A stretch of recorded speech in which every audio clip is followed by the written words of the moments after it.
আমার প্রিয় ভাই বোনেরা। তো আশা করছি সবাই ভালো আছো। আজকে আমি আলোচনা করব ক্লাস 9-এর ইতিহাসের থার্ড ইউনিট টেস্টের প্রশ্নবিচিত্রার প্রথম school Alipurduar MC William high school. এই স্কুলের আজকে আমরা সমস্ত MCQ, SAQ, 2 mark, 3 mark, 5, 8 mark, 4 মার্কের সব কোশ্চেন আমরা আজকে আলোচনা করব এই ভিডিওতে। ঠিক আছে, তো মনোযোগ সহকারে সবাই ভিডিওটি দেখতে থাকো এবং যার যেখানে অসুবিধা আমাকে কমেন্ট করে জানাও। ঠিক আছে, তো চলো শুরু করছি প্রথম স্কুলে।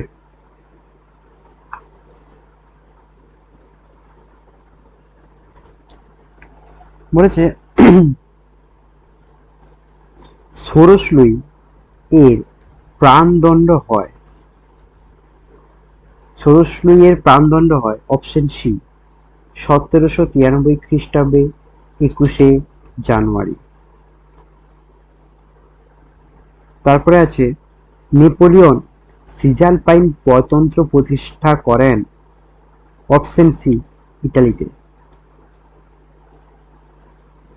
তারপর আছে ন্যায্য অধিকার নীতি অনুযায়ী অস্ট্রিয়ার সিংহাসনে ফিরিয়ে আনা হয়, এটা হবে অপশন ডি হ্যাবসবার্গ বংশকে।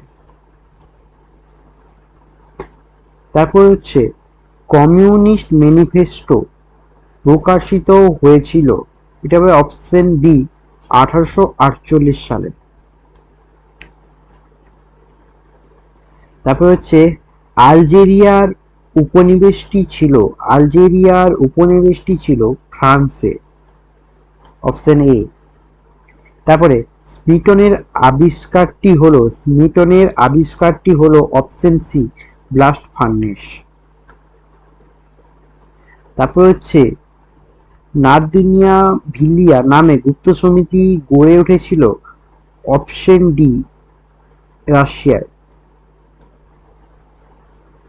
তারপর হচ্ছে রাশিয়ার সাহিত্যিক ছিলেন না, এদের মধ্যে রাশিয়ার সাহিত্যিক কে ছিলেন না, এটা হবে অপশন বি রুডউইডার্ড কিপলিং। তারপরে হচ্ছে ব্রেস্ট লিটস্কির সন্ধি স্বাক্ষরিত হয়েছিল, এটা হবে অপশন সি 1918 খ্রিস্টাব্দে। তারপর হচ্ছে পিপলস অবজারভার কোন দেশের পত্রিকা, এটা হচ্ছে অপশন সি ইংল্যান্ডের। তারপর হচ্ছে ইতালি আবিসিনিয়া আক্রমণ করে কবে, এটা হবে অপশন সি 1935 খ্রিস্টাব্দে। তারপরে আসবো 12 নম্বরে। দ্বিতীয় বিশ্বযুদ্ধে ভন পাউলাস কোন দেশের সেনাপতি ছিলেন, এটা হবে অপশন সি জার্মানির।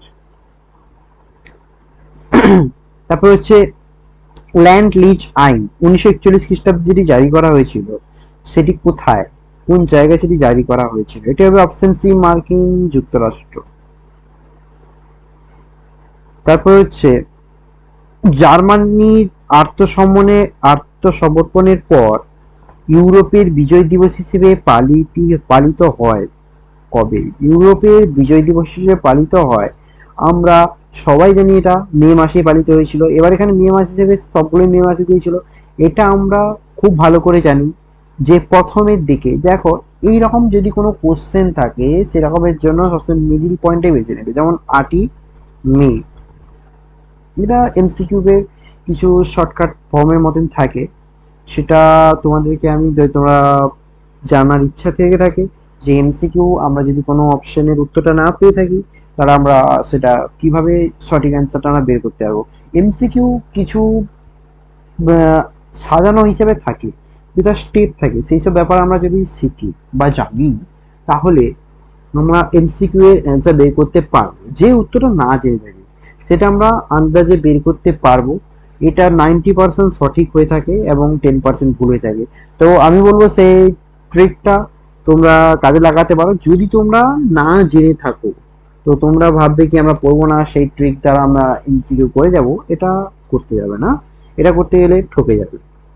বলছে তুমি যদি চাও আমি এটার ভিত্তি একটা ভিডিও নিয়ে আসি, তাহলে আমাকে কমেন্ট করে নিশ্চয়ই জানাও, ঠিক আছে?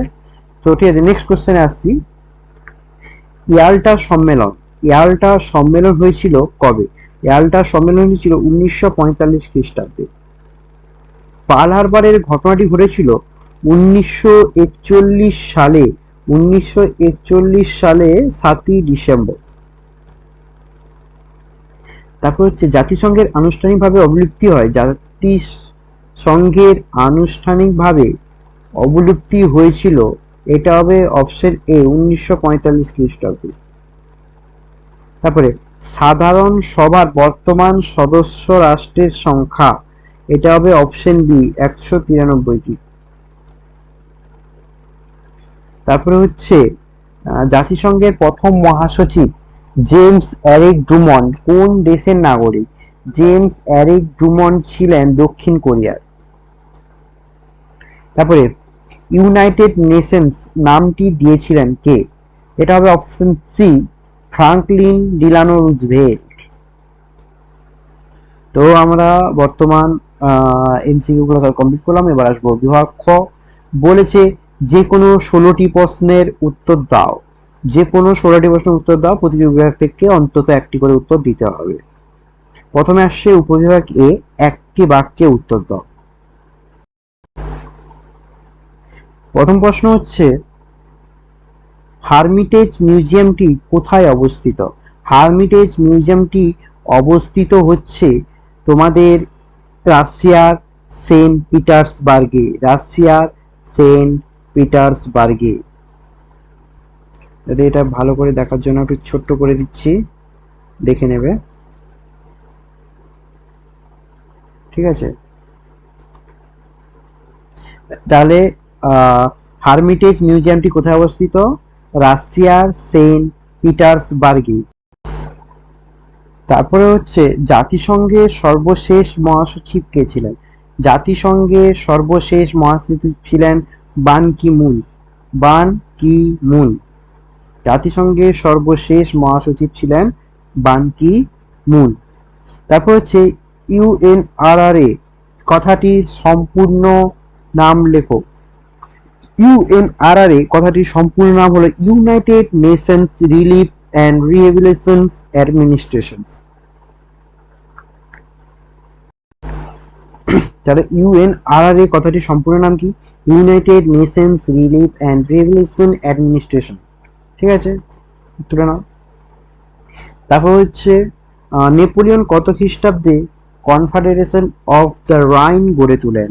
নেপোলিয়ন কত খ্রিস্টাব্দে কনফেডারেশন অফ দি রাইন গড়ে তোলেন? এটি হচ্ছে 1806 খ্রিস্টাব্দে, 1806 খ্রিস্টাব্দে, ঠিক আছে? তারপর হচ্ছে উপবিভাগ বি থেকে বলেছে সত্য মিথ্যা বা ঠিক ভুল নির্ণয় করো। প্রথম বলেছে স্পেনের জাতিসংঘ, স্পেনের জাতীয়তাবাদী নেতা জেনারেল ফ্রাঙ্কোকে নির্বাসন দেওয়া হয়েছিল ক্যানারি দ্বীপে, এটা মিথ্যা, ভুল হয়েছে। তারপর হচ্ছে গ্রিসের কারফু দ্বীপটি দখল করেছিলেন হিটলার, এটাও ভুল। বলেছে ফরাসি বিপ্লবের প্রিন্স নামে পরিচিত মন্টেস্কু, না, এটা তোমরা ভালো করে জানো কে, তাহলে এটা কি হবে? ভুল। প্রিন্স অফ ওয়েলস যুদ্ধ জাহাজটি ছিল মার্কিন যুক্তরাষ্ট্রের, কি সত্য? না, ভুল। ঠিক আছে, এবার বলেছে উপবিভাগ শীতে বাম স্তম্ভের সঙ্গে ডান স্তম্ভ মেলাও। প্রথম বলেছে হ্যারি ট্রুম্যান, হ্যারি ট্রুম্যান কি হবে? হ্যাঁ, মার্কিন যুক্তরাষ্ট্র, ঠিক ধরেছো তোমরা সবাই। আচ্ছা, ট্রিক ভিলি, ট্রিক ভিলি কি হবে? বলো বলো বলো। হ্যাঁ ঠিকই, নরওয়ে। ট্রিক ভিলি কি? নরওয়ে। ক্যাসারি স্কুইরোগো, তাহলে ক্যাসারি স্কুইরোগো কি হবে? অপশন হ্যাঁ স্পেন, গুড। তারপরে উইনস্টন চার্চিল লাস্ট থেকে গেল কি? ব্রিটেন, ব্রিটেন হয়ে গেল, ঠিক আছে। এবার বলেছে উপবিভাগ ডি থেকে বলেছে প্রদত্ত ইউরোপের রেখা মানচিত্রে নিম্নলিখিত স্থানগুলি চিহ্নিত করো ও নাম লেখো। ঠিক আছে। তো আমি এই ভিডিওর শেষে আমি মানচিত্রটা ভিডিওর সাথে অ্যাড করে দেবো, তোমরা সবাই দেখে নিও। ঠিক আছে। তো আমরা পরে রেখে চলে আসছি উপবিভাগ ইতে, মানে বলছি নিম্নলিখিত বিবৃতিগুলির সঙ্গে সঠিক ব্যাখ্যা নির্বাচন করো। ঠিক আছে। প্রথমে বলেছে 1 নম্বর বলেছে ইটালির ঐক্য আন্দোলন কাউন্ট কাভুর বিদেশি সাহায্য গ্রহণ করেন। কাউন্ট কাভুর বিদেশি সাহায্য গ্রহণ করেন। এর সঠিক উত্তর হবে সি, বিদেশি সাহায্য লাভের মাধ্যমে ইটালিতে অস্ট্রিয়া সহ বিদেশি শাসনের অবসান ঘটানোর জন্য। তাহলে কি হবে? ব্যাখ্যা সি। তারপরে বলেছে বিবৃতিতে মার্কিন যুক্তরাষ্ট্র দ্বিতীয় বিশ্বযুদ্ধে যোগ দিয়েছিল। মার্কিন যুক্তরাষ্ট্র দ্বিতীয় বিশ্বযুদ্ধে যোগ দিয়েছিল। এটা হবে ব্যাখ্যা বি, বাণিজ্যিক স্বার্থ রক্ষার জন্য বিশ্ব শান্তি সাম্য বজায় রাখার প্রয়োজন অনুভব করেছিলেন। তারপর আছে বিবৃতি বাস্তিল দুর্গ পতনে ফ্রান্সের পৌর বিপ্লবের সূচনা করে। বাস্তিল দুর্গ পতন ফ্রান্সে পৌর বিপ্লবের সূচনা করে। এটা হবে কি? ব্যাখ্যা বি, বাস্তিল দুর্গের পতনের পর প্যারিসের পৌর শাসনের পরিবর্তন ঘটে। তা বলেছে বিবৃতিতে প্রথম বিশ্বযুদ্ধের পর জাতিসংঘ প্রতিষ্ঠিত হয়। প্রথম বিশ্বযুদ্ধের পর জাতিসংঘ প্রতিষ্ঠিত হয়। এটা কি হবে? এটা হবে তোমার অপশন ব্যাখ্যা এ, বিশ্ব শান্তি প্রতিষ্ঠা করা হয়েছিল জাতিসংঘ প্রতিষ্ঠার মূল উদ্দেশ্য। বিশ্ব শান্তি প্রতিষ্ঠা করা হয়েছিল জাতিসংঘ প্রতিষ্ঠার মূল উদ্দেশ্য। এবার আসছি 2 নম্বরের কোশ্চেন বিভাগ গতে, নিচের প্রশ্নগুলি 2-3টি বাক্যে উত্তর দাও। আমি এখানে প্রত্যেকটা কোশ্চেনের উত্তর আমি সবার কাছে আশা করি রায়মার্টিনের সহায়িকা বইটা আছে, সেই জন্য আমি রায়মার্টিন সহায়িকা বই থেকেই আমি প্রত্যেকটা প্রশ্নের অ্যান্সার উত্তর বের করেছি। তো সেখান থেকে তোমাদের উত্তরগুলো আমি জানিয়ে দিচ্ছি। ঠিক আছে। আর যে উত্তরটা আমি বের করেছি কিছু আমার নিজস্ব তৈরি নোটস একটা আছে। ঠিক আছে। সেই নোটসটি হচ্ছে এটি ক্লাস 9-এর হিস্ট্রি নোটস আমার দ্বারা, ঠিক আছে, লেখা আছে। তো আমি এই নোটসটি তৈরি করেছি। এবার এই নোটসটি থেকে আমি যে কোশ্চেন অ্যান্সারগুলো আর যারা আমার স্টুডেন্ট আছে তাদের কাছে এই নোটসগুলো আছে, তারা এই নোটস থেকে পাবে নিশ্চয়ই খুঁজে। আমি আসলে নোটস থেকে আমি বলছি না, কারণ ভিডিওটা বড় হয়ে যাবে, সেই জন্য আমি এতটুকুই বলছি। আমি যেখান থেকে রায়মার্টিনের অ্যান্সার থেকে সেখান থেকে আমি তোদের জানিয়ে দিচ্ছি। ঠিক আছে। পরে বলছে পাদুয়ার ঘোষণাপত্রটি কি? পাদুয়ার ঘোষণাপত্রটি কি? এটি দেখো, এটি যেমন রায়মার্টিনের কোশ্চেন ব্যাংক, রায়মার্টিনের সহায়িকাতে আমি উত্তরটা খুঁজে পাইনি। এবার তোমরা পেয়েছো কিনা আমাকে কমেন্টে জানিও, কত নম্বর পেজে কত নম্বর কোশ্চেন তোমরা যদি পেয়ে থাকো তো আমাকে জানাবে। আমি কোশ্চেন অ্যান্সারটা খুঁজে পাইনি, সেই জন্য আমি আমার যে নোটস, আমার নিজের তৈরি নোটসটা আছে সেখান থেকে আমি উত্তরটা বের করেছি।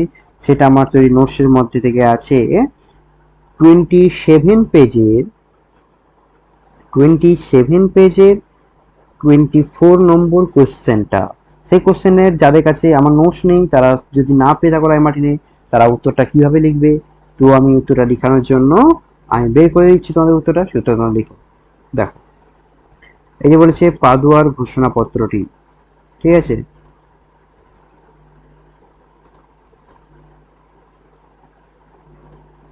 এই যে অ্যান্সারটা এটা লিখে নাও। বলছে অস্ট্রিয়ার সম্রাট লিওপোল্ড পাদুয়া নামক স্থান থেকে 1791 খ্রিস্টাব্দে 6 জুলাই একটি ঘোষণা জারি করেন। যে ঘোষণায় ফরাসি রাজতন্ত্রের সপক্ষে ইউরোপীয় রাজবর্গের সশস্ত্র হস্তক্ষেপের আবেদন জানানো হয়, যা পাদুয়া ঘোষণায় পরিচিত। পাদুয়া ঘোষণাটি কোত্থেকে এসছে নামটি? পাদুয়া নামে স্থান থেকে হয়েছিল বলে, অস্ট্রিয়ার পাদুয়া নামক স্থান থেকে এই ঘোষণাপত্র ঘোষিত হয়েছিল বলে এই ঘোষণাপত্রটির নাম পাদুয়া ঘোষণাপত্র। ঠিক আছে, সবাই লিখে নে। এবার তারপর নেক্সট কোশ্চেনে আসছি। তারপর বলেছে জাতি রাষ্ট্র বলতে কি বোঝো? জাতি রাষ্ট্র বলতে কি বোঝো? এটা রায়ন মার্টিনের সহায়িকাতে আছে। এটা আছে 154 পেজে 5 নম্বর কোশ্চেন। 154 পেজে 5 নম্বর কোশ্চেন। ঠিক আছে। তারপরে আছে এমস টেলিগ্রাম কি, এমস টেলিগ্রাম কি, এটাও তোমাদের রায়ান মার্টিন কোশ্চেন ব্যাংকে আছে। ঠিক আছে, এটা হচ্ছে তোমার 162 পেজের, 162 পেজের কত নম্বর কোশ্চেন থাকবে, 98 নম্বর কোশ্চেন। 162 পেজের 98 নম্বর কোশ্চেন আছে এমস টেলিগ্রাম। ঠিক আছে, তারপর হচ্ছে জোলভেরাইন বলতে কি বোঝো? জোলভেরাইন এটা আছে 161 পেজের, এটা আছে 161 পেজের তোমার 87 নম্বর কোশ্চেন, 161 পেজের 87 নম্বর কোশ্চেনে আছে। তারপরে কত খ্রিস্টাব্দে কাদের মধ্যে মিউনিক চুক্তি স্বাক্ষরিত হয়? এই কোশ্চেনের উত্তরটা দুটো আলাদা আলাদা কোশ্চেনের মধ্যে থেকে আছে, তাই জন্য আমি পেজ নম্বরটা বলে দিচ্ছি। পেজ নম্বর হচ্ছে 357 নম্বর পেজে আছে, 357 নম্বর পেজে। এবার কোশ্চেন সংখ্যা হচ্ছে তোমার 27 এবং 28-এ আছে, 27 এবং 28-এ এই কোশ্চেনের অ্যান্সারটা আছে। এবার হচ্ছে পরের প্রশ্ন, রক্তাক্ত রবিবার। রক্তাক্ত রবিবার এটা হচ্ছে 225 নম্বর পেজে, 225 নম্বর পেজে 70 নম্বর কোশ্চেনে আছে রক্তাক্ত রবিবার। তারপরে নেক্সট আসছি কোশ্চেনে, কে কোন পরিস্থিতিতে হুবার মেটোরিয়াম ঘোষণা করেন? কে কোন পরিস্থিতিতে হুবার মেটোরিয়াম ঘোষণা করেন? এটি আছে তোমার এটি আছে 301 পেজে 108 নম্বর কোশ্চেন, 301 পেজে 108 নম্বর কোশ্চেন। তারপর হচ্ছে ভাইমার প্রজাতন্ত্র কাকে বলে? ভাইমার প্রজাতন্ত্র এটা আছে 302 পেজের 122 নম্বর কোশ্চেন, 302 পেজের 122 নম্বর কোশ্চেন। তারপরে ঘেটো কি? ঘেটোটা আছে 209 পেজের 21 নম্বর কোশ্চেন, 209 পেজের 21 নম্বর কোশ্চেন। তারপরে আছে ডি ডে বলতে কি বোঝো? ডি ডে বলতে কি বোঝো? এটা আছে 360 পেজের 64 নম্বর কোশ্চেন, সব রায়মান মার্টিনের সোয়াইগার বইয়ের পেজ থেকে আছে। তারপর হচ্ছে ট্রু ম্যান নীতি কি? ট্রু ম্যান নীতি, ট্রু ম্যান নীতি এটি আছে 361 পেজে, 361 পেজে 88 নম্বর কোশ্চেন। তারপর আছে ভেটো কি? ভেটো আছে 403 পেজের 110 নম্বর কোশ্চেন। তারপরে আছে জাতিসংঘের ব্যর্থ হওয়ার কারণ, এটা আছে 391 পেজের 25 নম্বর কোশ্চেন, 391 পেজে 25 নম্বর কোশ্চেন। তারপরে আছে রোম বার্লিন টোকিও জোট বলতে কি বোঝো? এটা আছে 343 পেজের 16 নম্বর কোশ্চেন। তারপর আছে অক্ষ শক্তি বলতে কোন কোন দেশগুলিকে বোঝানো হয়? অক্ষ শক্তি বলতে কোন কোন দেশগুলিতে বোঝানো? এটা আছে 358 নম্বর পেজের 49 নম্বর কোশ্চেন। তারপর আছে আটলান্টিক চার্টার কি? আটলান্টিক চার্টার হচ্ছে 392 পেজে 31 নম্বর কোশ্চেনে।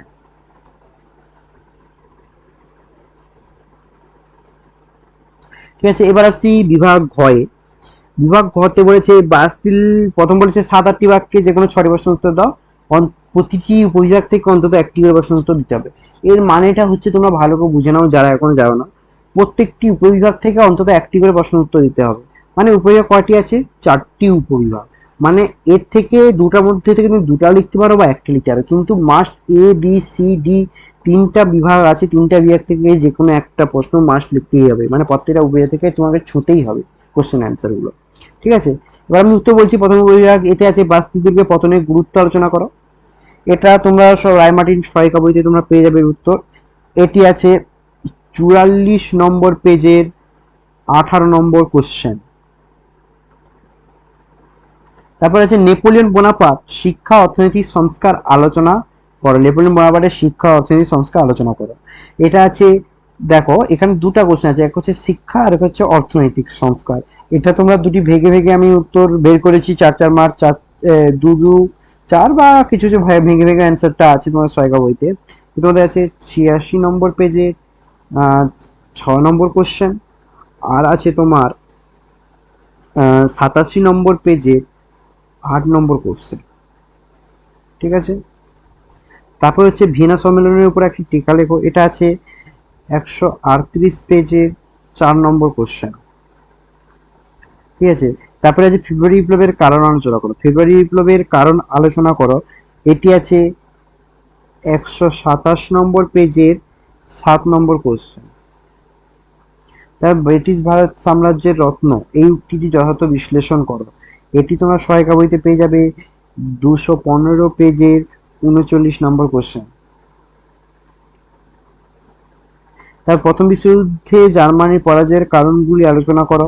এটি তুমি পেয়ে যাবে 279 পেজের 24 নম্বর কোশ্চেন। তাহলে এই কোশ্চেনের উত্তরটি হচ্ছে 279 পেজের 24 নম্বর কোশ্চেন। তারপরে আছে ভার্সাই সন্ধির মধ্যে দ্বিতীয় বিশ্বযুদ্ধের বীজ লুকিয়ে ছিল, এই উক্তিটির যথার্থ বিশ্লেষণ করো। এই প্রশ্নের উত্তরটি আছে তোমার 280 পেজের 26 নম্বর কোশ্চেনে। 280 পেজের 26 নম্বর কোশ্চেন। তবে স্পেনের গৃহযুদ্ধ সম্পর্কে টিকা লেখো। এটি আছে 290 পেজের 50 নম্বর কোশ্চেন। 290 পেজের 50 নম্বর কোশ্চেন। ঠিক আছে, 4 মার্কের সবগুলো কোশ্চেন তোমাদের আলোচনা হয়ে গেল। এবার আসবো নেক্সট কোশ্চেন 8 মার্কের। এবার আসছি প্রথম 15-16টি বাক্যের মধ্যে উত্তর দিতে হবে, যে কোনো একটি প্রশ্ন তোমাদের করতে হবে। ঠিক আছে, তারপরে বিসমার্ক কিভাবে তিনটি যুদ্ধের মাধ্যমে জার্মানিকে ঐক্যবদ্ধ করেছিল, এটিও রায়ান মার্টিন সহায়িকা বইতেই আছে। 132 পেজের 14 নম্বর কোশ্চেন। 132 পেজের 14 নম্বর কোশ্চেন। তারপরে আছে তোষণ নীতি বলতে কি বোঝো, দ্বিতীয় বিশ্বযুদ্ধের জন্য তোষণ নীতি কতটা দায়ী ছিল, এটি আছে তোমার 330 নম্বর পেজের 7 নম্বর কোশ্চেন।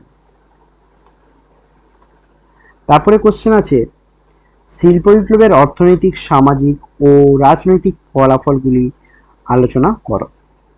তো দেখো এখানে 3টি আলাদা আলাদা কোশ্চেন আছে, তো 3টি আলাদা আলাদা কোশ্চেন থেকে উত্তরটা লিখতে হবে, সেই জন্য আমি 3টি আলাদা আলাদা ভাবেই দিচ্ছি। যেমন আছে 209 পেজে আছে অর্থনৈতিক কারণটা, সেটা 209 পেজে 22 নম্বর কোশ্চেন। তারপরে আছে 207 পেজে আছে সামাজিক, সামাজিক যেটি, সেটা আছে 207 পেজের 18 নম্বর কোশ্চেন। তারপরে সেই 207 পেজের 17 নম্বর কোশ্চেনে আছে রাজনৈতিক ফলাফলটি। ঠিক আছে, তো তোমাদের উত্তরটি বর্তমান কমপ্লিট হলো। ঠিক আছে, তো এই ভিডিওটা এতটি পর্যন্ত ব্যাস। এবার আমরা শেষে থাকছি এই যে প্রথম বলেছে মানচিত্রগুলি চিহ্নিত করতে, মানচিত্রগুলি চিহ্নিত, তো আমি তোমাদের ভিডিও শেষে অ্যাটাচ করে দিচ্ছি, তোমরা সবাই দেখে নিও। তো ঠিক আছে, আমি আসবো আবার পরের ভিডিওতে। সবাই ভালো থেকো, ভালো করে পড়াশোনা করো। ঠিক আছে, পড়াশোনা চালিয়ে রাখো। এই যে কোশ্চেনগুলো এগুলো সবাই ভালো করে পড়তে থাকো, তাতে ওদের কোনো আর অসুবিধা হবে না আশা করা যাচ্ছে। ঠিক আছে, তো আজকের জন্য এতটুকুই।